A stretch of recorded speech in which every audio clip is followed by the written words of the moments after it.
In this malicious compliance story, I had fresh stitches under my hat, and my teacher has a no hats in class policy. Sure thing, teacher. The car accident was of the side impact variety, and it was brutal. This was in the days before airbags and seatbelt laws. 1 second, I'm driving, and the next, I'm halfway out the passenger window watching blood run off my head to pull in the glass of a previously closed window. Another second takes, and I'm in the ER receiving 13 crude stitches for 11 inches of wide open scalp. I lost more than 2 pints of blood and a large patch of hair. I also lost my favorite white fishnet t-shirt, but that is a separate tragedy. That Friday of Labor Day weekend was how my name shows up in the newspaper list of Labor Day weekend accidents. Tuesday comes and I go to class at the local college. Being a teenager gave me the gift of immortality. There I was, fully ambulatory, just 4 days after a serious car accident. For the sake of propriety, I'm wearing a hat to cover the fresh injury. It was a white Panama hat with a bright 80s style hatband. This was in 1983. Everything was 80s style, but that's a separate tragedy. Hobbling along, I made it to sociology just as class was beginning. I take a seat at the back of class and settle in. The conversation would something like this. Excuse me, could you move your hat, please? The teacher had her own sense of propriety. My hat didn't fit with proper classroom attire. I was in a car accident, I replied. Did she hear my words, or was one of her rude students muttering another in a career-long list of excuses? Likely the latter was the case. Take off the hat now. You cannot wear that in my class. She indicated that she was not happy at all with my hats. Not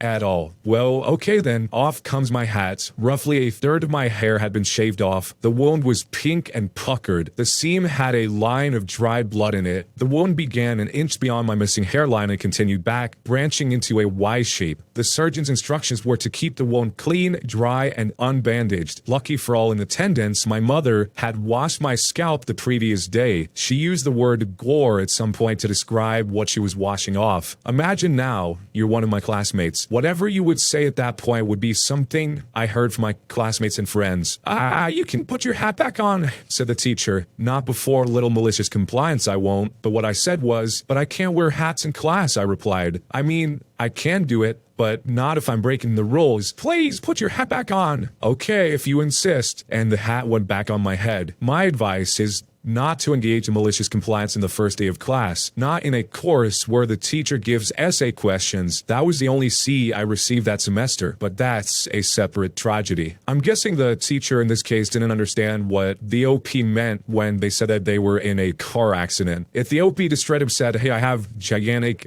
wet, open wounds on my head that I'm not allowed to put bandages on, that's what's under my hat, then the teacher maybe would have been a little bit more receptive to the car accident reason, but that's a separate tragedy. Let me know what you would do if you're in the situation down below. My professor fails me because my group went ghost during our group project. So I was in a speech class, it was my last semester, completely online due to COVID. A professor assigned us to a group speech that we were to record and send it to him by the due date. I thought it would be easy enough as he gave us 2 weeks to work on it, and group speeches weren't anything new to me. He even made separate discussion boards for our groups that we could use to communicate. This project was worth 30% of our grades, so filling this project meant that you would pretty much fail the course. I wanted to get it done early so we wouldn't have to worry about it, so I immediately posted a message to everyone in the group asking when they were free to do a Zoom meeting to discuss a project. No reply for a few days by any of them. I then post again, this time a little more stern as it didn't seem any of them cared enough to even reply at all. I waited a few more days, and at this point we only had a week left before it was due, so I just divided up the work and posted what everyone would need to write for their portion of the speech and gave them a day in time that I'll be holding a Zoom meeting for the final recording to send to the professor. Still, no reply. It was now the day before the speech was to be recorded and 2 days before the speech was due, and my group members had not made an attempt to make contact in any form at all. So I did the only thing I could think of and emailed my professor explaining the situation, but I assumed he would not reply because throughout the entire semester, it took him over a week to reply to any emails I had sent him. I then did the entire group project on my own, which took me the whole night with no sleep. After I finished writing everyone's speech, it was around the time I had scheduled the Zoom meeting to record. I joined it out of amusement knowing nobody in my group would be there. Sure enough, it was empty, so I did the entire speech myself, but the rubric really put an emphasis on transitioning to our other group members, including saying their name. So between every section where it would cut to a different member, I would say something like, and now, me, my name, will explain the importance of blah blah blah. Then mute my screen briefly, as if to add a cut, put on a different hat, and continue the speech. I did this for all 6 portions of the speech. I turned in the speech story shortly after and filled out the group member roll sheet that was due as well. I just put my name in every box that was supposed to be a different member. A week passes and I see he graded the project. Still not replied to my previous email about the situation, by the way, and he gave me a 0, stating it was supposed to be a group project and me doing it solo meant I did not follow instructions. I was actually infuriated by this and knew that emailing him about the grade was as good as useless, so I went straight above him to the board of the college and explained to them what happened. They apologized and said the situation would be resolved within a few hours of me talking to the board. He had replied to my email 3 times stating he was sorry for the miscommunication about the project and that my grade would be corrected. He scolded me for going above him, saying I should have just emailed him if I couldn't get in contact with my classmates, and putting the blame on me for not trying harder to reach out to them. The next semester, I saw that he was no longer with the school. My guess is that it was a habit of his not to reply to emails and got fired for it. And this corrected grade was a 70, but I was so mentally exhausted from the situation at this point that I didn't care to fight it anymore. So am I the jerk? If the professor was fired because of this type of situation, it couldn't have only happened with the OP. This must have been happening all across the board. Like, not only was he not answering people's emails, he must also be trying to give people zeros for a totally completed project when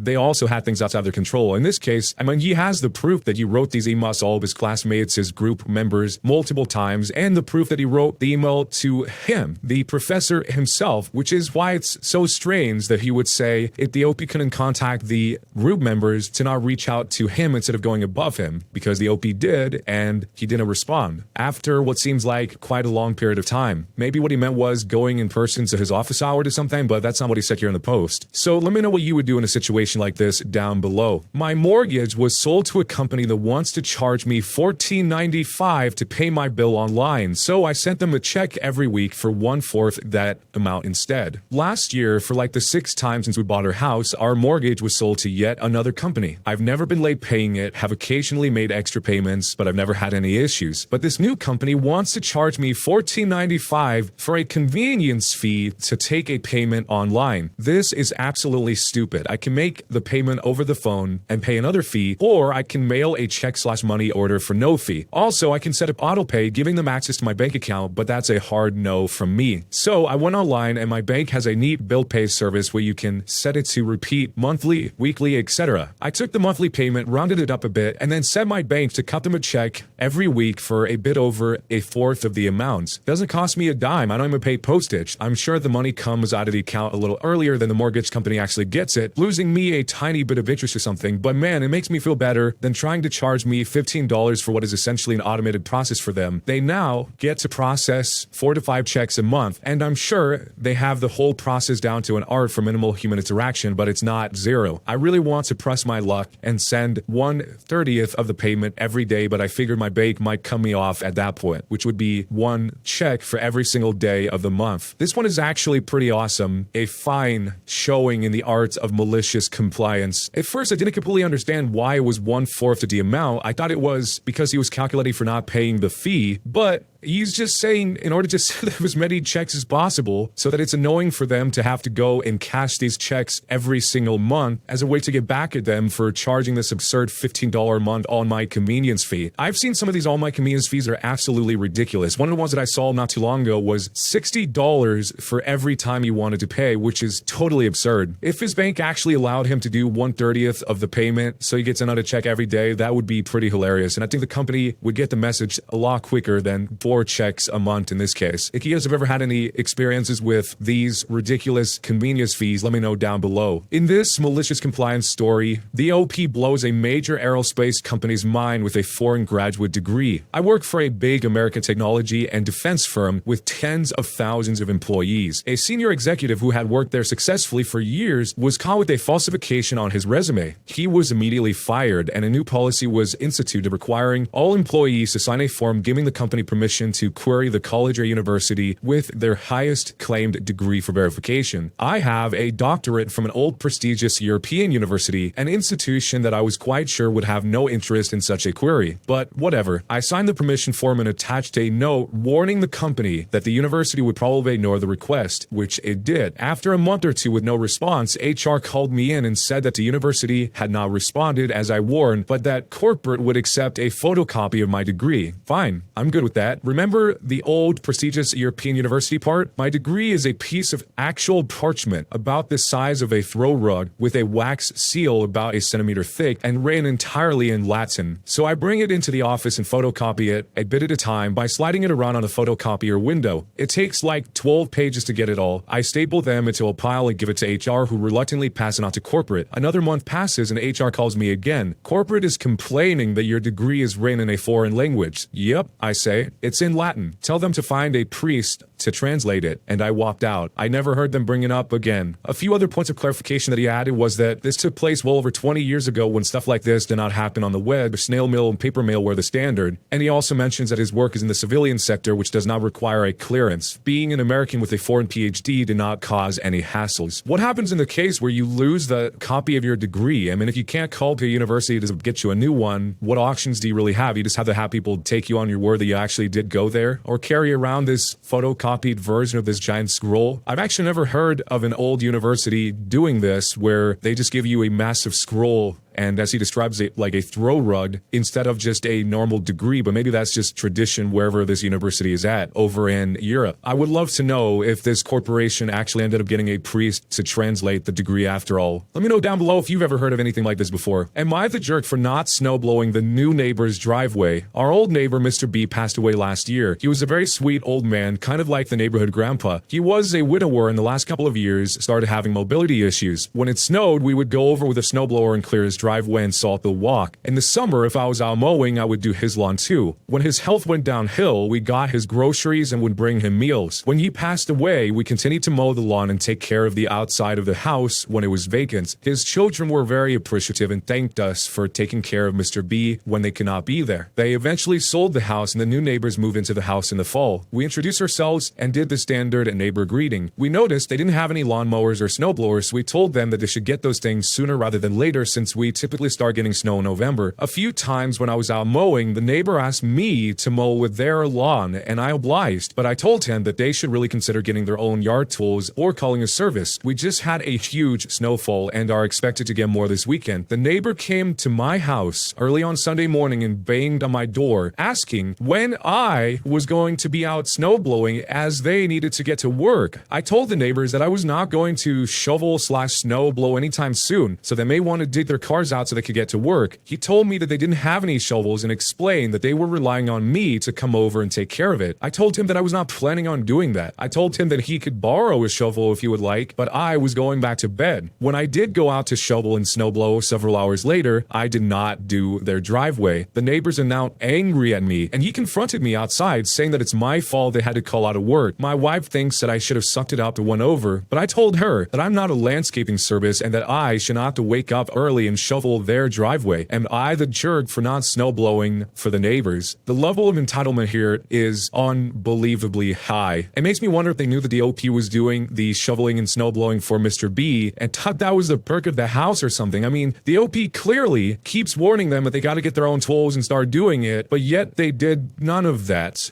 And I can't believe that he obliged to mow their lawn when he was mowing his lawn. That just seems so weird. Maybe it was that exact moment that it enabled this entire situation. But let me know what you would do if your neighbors did this to you and got mad at you and confronted you for not snowblowing and mowing their lawn. Jerk or not a jerk, and why? Don't forget to subscribe to the YouTube channel with notifications turned on, follow on Instagram to see more videos, and check out the podcast, all linked down below. Thanks a lot for watching, guys. I'll see you next time.